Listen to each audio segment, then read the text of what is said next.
ছোট্ট খরগোশ, ধরো ধরো বলছি, সহজে ধরা দে, নয়তো তোর কপালে কিন্তু খুবই খারাপ কিছু লেখা আছে। ধরো রে, ধরো। বাঁচাও বাঁচাও, কেউ আমাকে বাঁচাও, বাঘের হাত থেকে আমাকে কেউ বাঁচাও, বাঁচাও, সাহায্য করো, আমাকে সাহায্য করো। ধরো রে বজ্জাত, ধরো, আজ তোর হাড় গোড় সব চিবিয়ে খাবোই বললাম। ছোট্ট খরগোশ তার প্রাণ বাঁচানোর জন্য ছুটতে ছুটতে বনের গভীরে একটা পেঁপে গাছের সামনে চলে আসে। সাহায্য করো, আমাকে কেউ সাহায্য করো, বাঘের হাত থেকে বাঁচতে সাহায্য করো। খরগোশের এমন অসহায় চিৎকার শুনে পেঁপে গাছটা কথা বলে ওঠে। ছোট্ট খরগোশ, চিন্তা করো না, আমি তোমাকে সাহায্য করব। তুমি তো একটা গাছ, তুমি আমাকে কিভাবে সাহায্য করবে? এই তো, এইভাবে। এবার তুমি নিরাপদ। তখনই ওখানে বাঘ চলে আসে আর এদিক ওদিক তাকিয়ে গর্জন তুলে বলতে থাকে, কোথায় গেল আমার ক্ষুধা বাড়িয়ে দিয়ে? কোথায় হারিয়ে গেল ওই খরগোশ? কোথায় তুই? বেরিয়ে আয় বলছি, বেরিয়ে আয়। লুকিয়ে থেকে কোনো লাভ নেই, তোকে তো আমি খুঁজে বের করবই। বাঘ চলে গিয়েছে, দাঁড়াও, আমি তোমাকে আগের মতো স্বাভাবিক করে দিচ্ছি।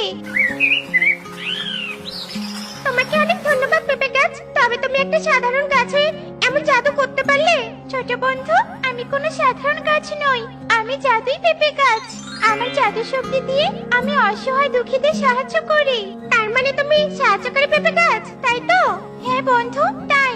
আমি তোমার এই ঋণ কোনোদিনও বলবো না। এবার আমি আসি বন্ধু, বাড়িতে আমার ছোট ছোট ছানারা অপেক্ষা করছে। হ্যাঁ যাও, তবে কোনো দুঃখী অসহায় পাখির সন্ধান পেলে আমার কথা বলো, কেমন? হ্যাঁ বন্ধু, অবশ্যই বলবো। পেঁপে গাছের কাছ থেকে বিদায় নিয়ে খরগোশ চলতে থাকে। এই বিধাতা, তুমি কেন আমার মতো এত গরিবকে সবসময় বিপদে ফেলো? এখন আমি কি করব? কি করে আমার মেয়ের চিকিৎসা করাবো? আমার কাছে যে কোনো টাকা নেই। সাহায্য করো বিধাতা, আমাকে সাহায্য করো।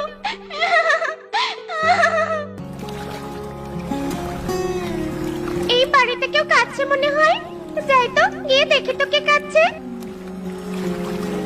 কি ব্যাপার ময়ূরী দিদি, এভাবে কাঁদছো কেন? কি হয়েছে তোমার?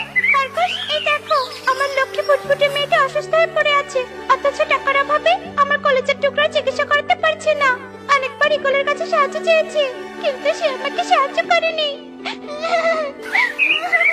কেঁদো না দিদি, শান্ত হও, তোমার মেয়েকে সুস্থ করার সমাধান আমার কাছে আছে। শোনো, এই বনের গভীরে একটা পেঁপে গাছ আছে, ওই পেঁপে গাছে তোমাকে সাহায্য করবে। তুমি সত্যি বলছো তো? আমাকে সাহায্য করবে পেঁপে গাছ? হ্যাঁ, অবশ্যই সাহায্য করবে। তাই আর দেরি না করে এক্ষুনি যাও। ময়ূরী খরগোশের কথা মতো